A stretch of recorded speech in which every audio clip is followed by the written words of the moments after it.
It's Michael Popok, Legal AF. I'm going to use my Wall Street legal experience to explain to you what's going on with Trump media.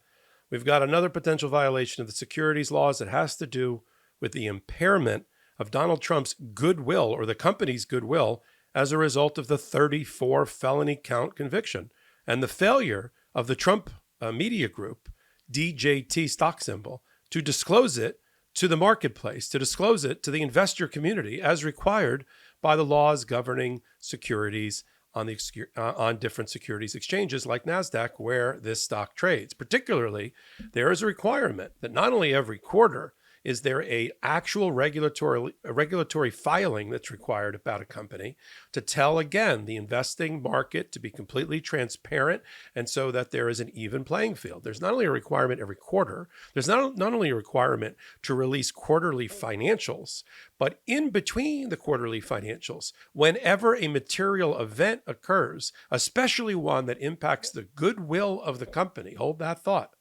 then they have to make what's called an 8K disclosure. And it could be, a company, for instance, could be making multiple 8K disclosures over the course of a week or 10 days or a month based on events that are rapidly happening within the company. Now, I look carefully at the 8K and other disclosures of the Trump Media Group. I mean, every publicly listed company has to have on their website, publicly available, not hidden anywhere, all of their Securities and Exchange Commission SEC filings. So it's relatively easy to go on and look at Trump Media, the TMTG, Trump Media and Technology Group, trading as DJT, and find their filings. And it was a head scratcher because I'm like, surely after the 34 count conviction of their titular head, of the media personality around which the entire social media platform is based, for which their investing market, their investing community is putting their faith that he's been convicted of felonies related to fraud and election fraud, that would be disclosed by the company. And I went and looked, and it's not there. I mean, it's debatable whether when he got adjudged to be, in a civil matter, a rapist under New York law, or technical rapist, as the judge called it, because the victim couldn't tell if it was his penis or his finger that did the raping, and punitive damages and $100 million judgment. Okay. When his companies were hit with a $465 million civil fraud case, I would think there's a very good argument that that was impairment of the goodwill of the company, because the goodwill is so tied together with the alter ego of Donald Trump. It is his alter ego. May not be in a legal sense, but certainly in a reality sense, Donald Trump and his company are one and the same. The fact that it has a market value, the company, of $8 billion, when the company for the first quarter in 2024 had a loss of about $300 million in the first quarter, showing a loss of $322 million against a revenue of about $750,000. Okay. And so it lost $321 million in a quarter. That's how much in the red they are. So when the company's got a market value of $8 billion, its value is so connected and integrated with Donald Trump himself that my argument, and it's not an unreasonable one, is that the goodwill of the company is tied inexplicably. See, I eventually got it. Inexplicably to the goodwill of Donald Trump. And when one takes a hit, the other has to. Now, some people might be saying, well, it's public that he got convicted, but that doesn't matter. The company has to make the disclosure to the investing community, to the investing marketplace. And it's not there. Instead, as a ruse, as a smokescreen, all that's there in the recent 8K disclosure, which came out as recently as June 4th. So they knew the conviction happened, 34 counts no less, was David Nunes, who's the former congressperson from California who heads up this entity, this sham meme stock entity, complaining about the fact that short sellers are selling the stock short in terms of price, trying to drive it down. 2 different complaints, including another letter to the MAGA House Oversight Committee run by who else? People like Jim Comer, asking them to do an investigation into short selling as opposed to the Securities and Exchange Commission. Proper sleep can increase focus, boost energy, and improve your mood. Introducing Beam's Dream Powder, a science-backed healthy hot cocoa for sleep. If you know me, you know that Dream has been a game changer for my sleep, and boy, do I need sleep these days. I drink Beam's Dream Powder each night in order to get my optimal sleep. And I gotta say, I wouldn't be recommending this if it didn't actually help me. And today, my listeners get a special discount on Beam's Dream Powder. Their science-backed healthy hot cocoa for sleep with no added sugar. Better sleep has never tasted better. Now available in delicious flavors like chocolate peanut butter, cinnamon cocoa, and sea salt caramel, with only 15 calories and 0 grams of sugar. Other sleep aids can cause next-day grogginess, but Dream contains a powerful all-natural blend of reishi, magnesium, L-theanine, melatonin, and nano CBD to help you fall asleep, stay asleep, and wake up refreshed. The numbers don't lie. In a clinical study, 93% of participants reported Dream helped them get better sleep. Beam Dream is easy to add to your nighttime routine. Just mix Dream into hot water or milk froth and enjoy before bed. Find out why Forbes and the New York Times are all talking about Beam and why it's trusted by the world's top athletes and business professionals. If you want to try Beam's best-selling Dream Powder, get up to 40% off for a limited time when you go to shopbeam.com/legalaf and use code legalaf at checkout. That's shopbeam.com/legalaf and use code legalaf for up to 40% off. Now, there's no doubt there is short selling going on with the stock.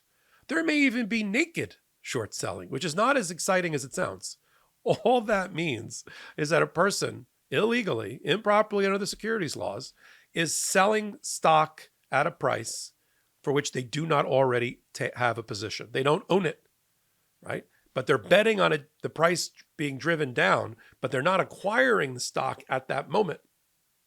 They're hoping to buy it later if they need to in order to match within a certain amount of days after the transaction that are required for you to actually tender the stock and close the transaction, right? And so they're playing a little bit fast and loose here with the securities laws. It's called naked short selling. And I'm sure there's a bit of naked short selling going on here. And there's short sellers who are just betting on the stock to drop.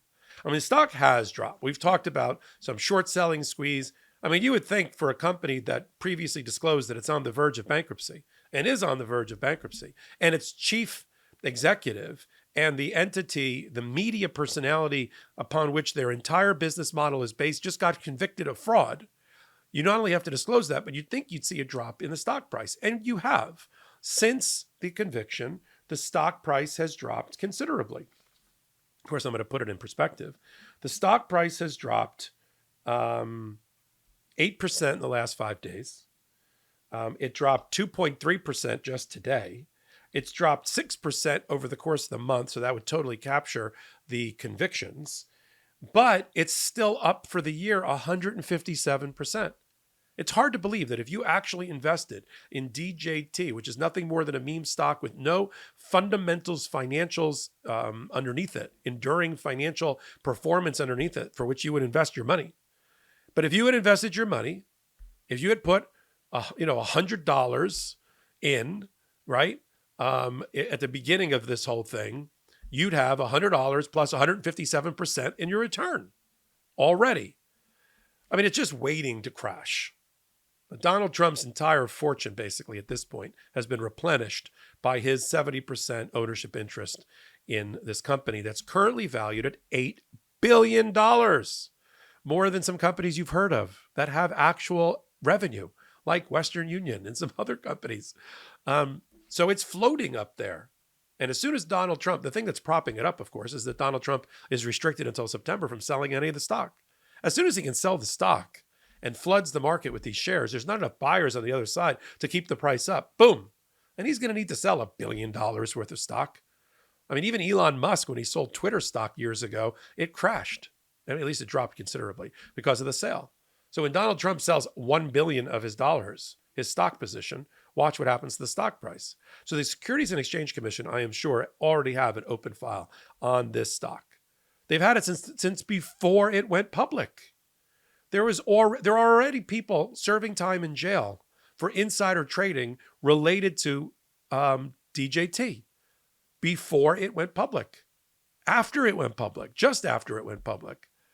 So insiders who were on the board and otherwise of the acquirer who was a public company or already went to jail.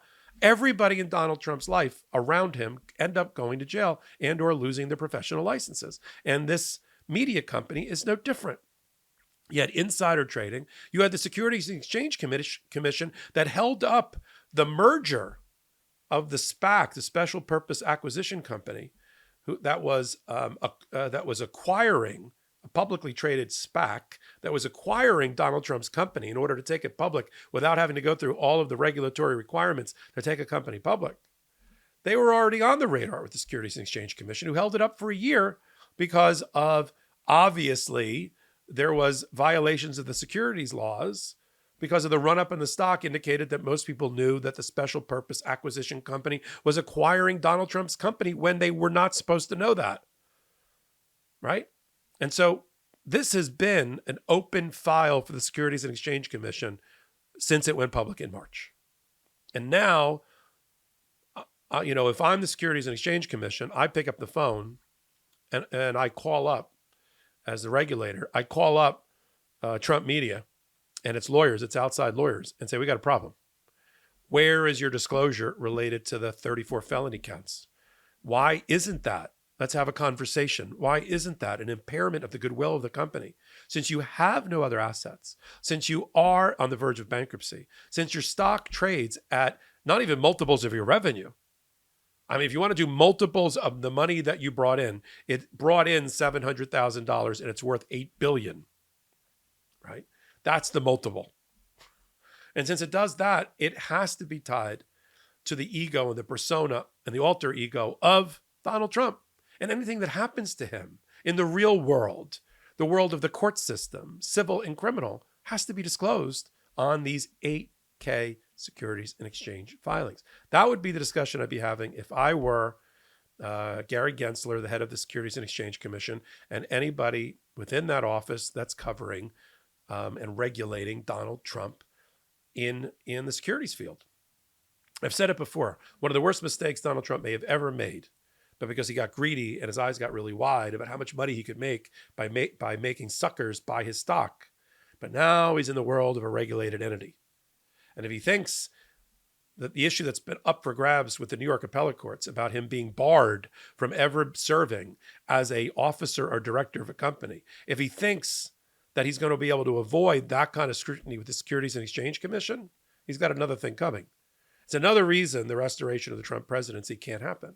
You have to have the checks and balance of having an appropriate SEC, an appropriate five-commissioner group of the Securities and Exchange Commission on there in order to keep Donald Trump honest. I know that's an impossible task, but we have to try. And so I'll continue to follow things that I observe about his business performance, about his stock performance.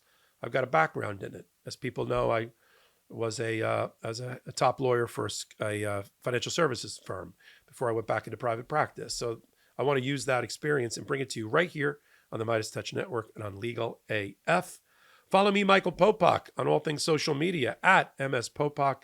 My playlists for all of my hot takes are over on this MeidasTouch YouTube channel. Slide over to playlists, slide over to contributors, you'll find Michael Popok. And then every Wednesday and Saturday, we have a podcast that Ben Meiselas and I named 4 years ago, Legal AF. And we did that for a reason. And it's on Wednesdays and Saturdays at 8 p.m. Eastern Time, right here on this YouTube channel that you can free subscribe to and then pick up on all major podcast platforms. And we sit at the intersection of law and politics. It's lawyers talking about things. We know what we're talking about as experienced trial lawyers and former prosecutors and defense lawyers in the courtrooms that we talk about. And we bring it to you right here, exclusively on the MeidasTouch Network. So until my next hot take, until my next Legal AF, this is Michael Popok reporting. Heary, heary, Legal AF Law Breakdown is now in session. Go beyond the headlines and get a deep dive into the important legal concepts you need to know and we discuss every day on Legal AF. Exclusive content you won't find anywhere else, all for the price of a couple of cups of coffee. Join us at patreon.com/legalaf. That's patreon.com/legalaf.